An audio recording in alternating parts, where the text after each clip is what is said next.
estamos de volta. E hoje a gente vai conversar sobre um livro que eu não sei se eu entendi direito. Que é o Retrato de Dorian Gray. E assim,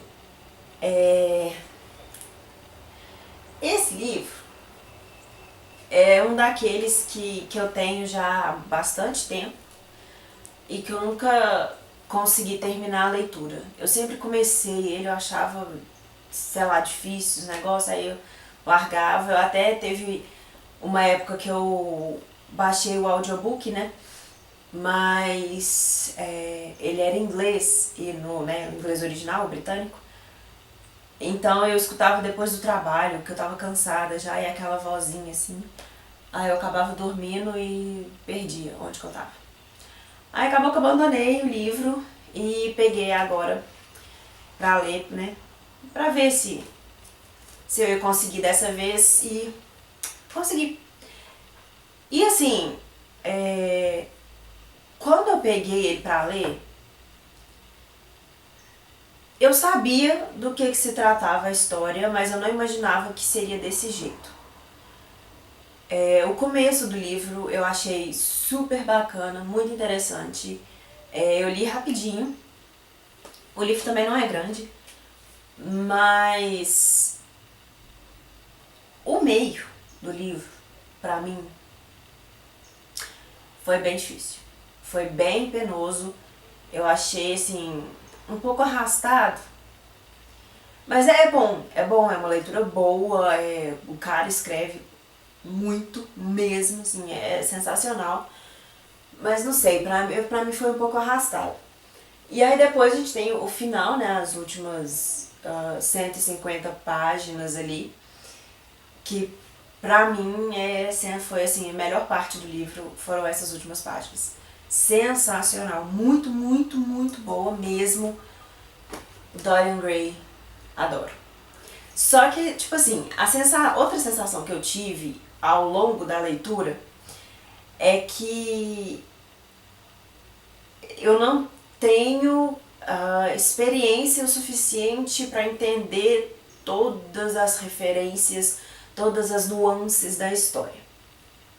Então, tipo, eu só vou colocar o que eu peguei agora, né? É claro que, assim, mais pra frente eu quero reler esse livro e quem sabe, no futuro, eu entenda a história. Então é o seguinte, a gente vai ter a história de principalmente 3 personagens, que é o Dorian Gray, o Basil, que é o pintor, e o Lord Henry, que é o amigo pra frentex deles lá. Então assim, o Basil encontrou assim num desses jantares aristocráticos assim. Ele não é um pintor de destaque, nem nada coisa assim não. Ele encontrou Dorian Gray, um jovem super maravilhoso, a pessoa mais bonita do mundo, que é assim que ele é descrito a todo momento, que é um jovem muito, muito bonito, muito, como fala? Ele é uma pessoa agradável, né? E aí ele viu o Basil viu no Dorian Gray uma oportunidade ali de trabalho muito grande, tanto que ele fez do Dorian o muso dele e pintou o retrato do Dorian Gray. E aí o amigo do Basil, o Lord Henry, ele vê o quadro, né, em processo ainda, né, não finalizado, e ele fica louco pra conhecer o Dorian Gray, né? Ele, nossa, quem que é essa pessoa misteriosa que ninguém conhece, que é tão bela e tal, né? E aí o Basil, e aí que a gente, logo de começo, assim, a gente já percebe que são 2 personalidades bem diferentes, assim, são extremos. Enquanto que o Basil é super conservador e ele tenta preservar a imagem do Dorian Gray e tal, ele é mais na dele e tal. O Lord Henry, ele é super pra frente mesmo no tempo dele. Você vê nele, inclusive, as características, né, do movimento do esteticismo, que é a arte pela arte, basicamente, né? É a valorização da beleza por ela mesma. Então, assim, inclusive no prefácio do livro, que é o famosíssimo, tem uma parte que o autor fala, né, que toda arte é demasiado inútil. Então, os quadros, né, as coisas, os objetos belos, os objetos bonitos, né, quadros e roupas e tal, eles não estão ali porque eles são bonitos, eles têm que ser admirados. A função é essa, né, tipo, a arte não tem função, é só você admirar. E o Lord Henry, ele é extremamente assim, ele preza muito pela beleza, ele fala em alguns momentos aqui que é melhor ser belo do que ser culto, é melhor ser jovem do que ter sabedoria, umas coisas assim. Então o Basil, ele não quer apresentar o Dorian Gray pro Lord Henry, porque ele tem medo do Lord Henry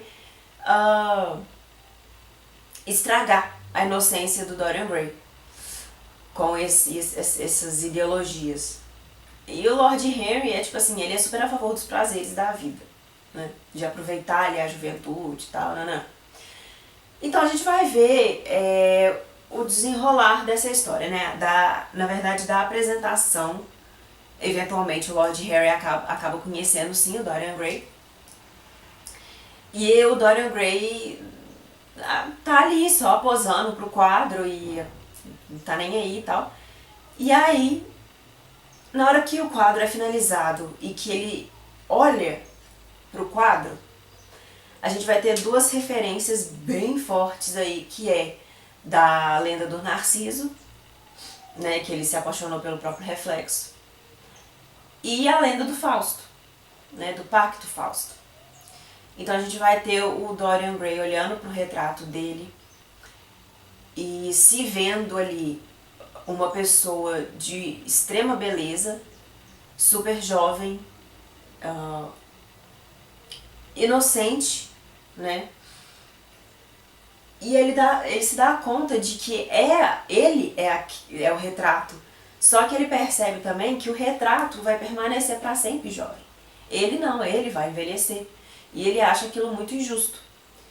Então, que é o do Pacto Fausto que eu falei, tem até na passagem assim que ele fala que ele daria tudo que ele tinha, que ele faria tudo que fosse possível para permanecer belo daquele jeito. Então acontece aí meio que uma troca, né? Que a gente vai ficar sabendo um pouco mais pra frente ali na história, que na verdade quem começa a sofrer os efeitos do tempo e né, assim, dos acontecimentos ali que eu não posso falar, que é spoiler, é o quadro. O quadro, na verdade, vai se tornando marcado pelo tempo. Né? Coisas que vão acontecendo ali com Dorian Gray, elas são marcadas no quadro, não no Dorian Gray. Ele continua até mesmo ali os seus 30 e poucos anos, né, anos assim pra frente, ele permanece com aquela beleza, ele permanece jovem, ele permanece assim, uma pessoa de grande, que desperta grande admiração das pessoas. Então, só que a gente vai vendo também a decadência da alma do Dorian Gray. E de uma certa forma o arrependimento dessa troca, né? Tipo assim, ele se arrepende em determinado momento de não ter fisicamente sentido as consequências dos pecados dele, porque quem sofre é o quadro. Então, assim, aquilo começa a consumir ele de uma forma muito forte, sabe? Você percebe que o psicológico do cara ficou completamente alterado. Então, a gente vai ver ele aproveitando desses prazeres da vida, né? Bebida, jogo, sexo. E a pessoa simplesmente não sente nada. Sabe? Ele tá ali porque o quê? Porque ele é belo. Mas daí? O que tem isso? Né? Então, assim, esse livro, primeiramente ele foi publicado mais ou menos em 1890, mais ou menos. E eu falo que pra mim foi um pouco difícil de assimilar, porque ele é considerado muito como um romance gótico. Deixa eu ver se tem alguma coisa aqui. Não, só fala romance. Mas, né, pela época que ele foi publicado, ele é considerado um romance gótico justamente por causa do Pacto Fáustico e tal, não. Mas, no meu entender, é mais um romance filosófico, né? Essas discussões, assim, pra mim é bem mais pra filosofia do que pro terror. Então, tem alguns diálogos, algumas referências, algumas coisas assim que eu acho que pra mim falta um pouco mais de conhecimento pra conseguir entender a história toda, sabe? Mas isso não fez a história ser ruim, sabe? Na verdade, eu gostei bastante do livro, eu não achei que eu fosse gostar, mas eu gostei muito. E uma coisa que eu acho que acaba que mescla a vida pessoal, né, do autor com a obra. Tem muita... Eu já vi algumas pessoas falando que o retrato de Dorian Gray é como se fosse uma autobiografia, né, do Wilde, e não é bem assim. Que pra quem não sabe, o Wilde ele foi acusado de... ele foi julgado, né? Julgado e condenado de sodomia, né? De homossexualismo lá na Inglaterra, que na época era contra a lei. E ele foi condenado a 2 anos de serviços forçados. E foi mais ou menos uns 10 anos depois da publicação do livro. E, inclusive, trechos do livro foram usados contra ele, foram usados como prova, né, do homossexualismo, porque o que os caras falaram era que não tinha como ele saber de certos pensamentos, não tinha como ele chegar a tais conclusões se ele mesmo não tivesse experienciado determinada coisa, né? E a gente viu, então, um autor, assim, num curto período de tempo, sim, o livro, ele não é que ele foi, assim, ele não... As pessoas consumiram a leitura, né? As pessoas consumiram o livro, tanto que fizeram dele um autor, tipo assim, super foda na época, ele era muito bom mesmo, reverenciado e tal, né?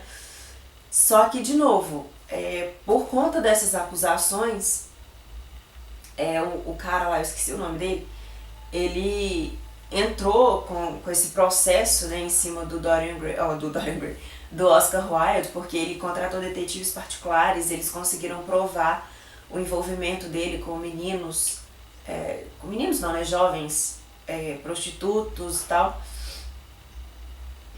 E aí acabou que a gente tem a ascensão em menos de 10 anos, mais ou menos, a ascensão e a queda de um autor brilhante. Então, assim, a obra do Oscar Wilde é curta justamente por causa disso. Foram 2 anos forçados, né, de trabalho forçado, tanto que depois ele se exilou em Paris e lá ele acabou falecendo, né. Não... Várias... Já vi pessoas falando que foi uma morte que ninguém sabe por quê. Tem gente que fala que foi por consequência da sífilis. Então, eu não sei do que de fato ele morreu. Mas é isso, então assim, essa obra virou até